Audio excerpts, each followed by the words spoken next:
I think I knew I was dark before I knew I was black.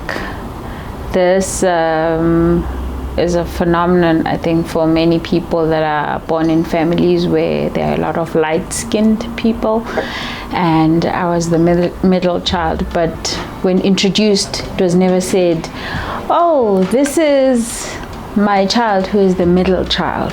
It was usually, oh, this is your child, the dark one.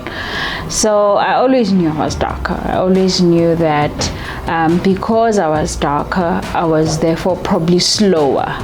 And they would say things like I took longer to walk than my sister. And when my brother came along, who's also just slightly darker than my sisters, it was always said of him that he walked faster than unomdagazana, the dark one. So a lot of girls or boys that are darker in their families have nicknames like that, and it's cute nicknames. It's like Nomdi, Nomdagazana, and that was normal. It's normal to know that you're the dark one, so therefore you're going to be slower, you're going to develop slower than everyone else in the family. You're also not prettier, or you'll never be considered pretty. You'll always be called itagdindi, which to this day I have no clue what that means, but it's supposed to be an appreciation of people with dark skin. With me, it was not just my skin is dark, it's also because my gums are dark.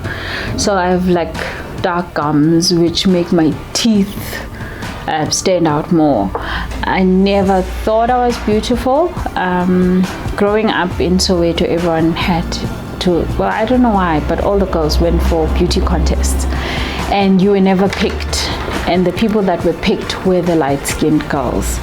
But they would say things like, no, you will grow into it, you will become beautiful, and that was very normal.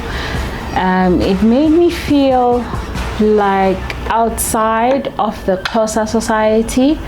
It made me feel like an outsider in my own family, because I was trying to always find someone that looked like me, so that gave me a sense of belonging in the family. So I latched on to all the darker skinned aunties and the darker skinned uncles, because then I was like, yes, there's someone that looks like me, and they seem to have made a success of their life, so maybe I'll also become someone in life.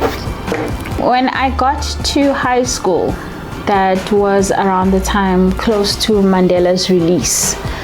And when Mandela was released from prison, a lot of literature got to the high schools and the primary schools, and things about being proud of who you are.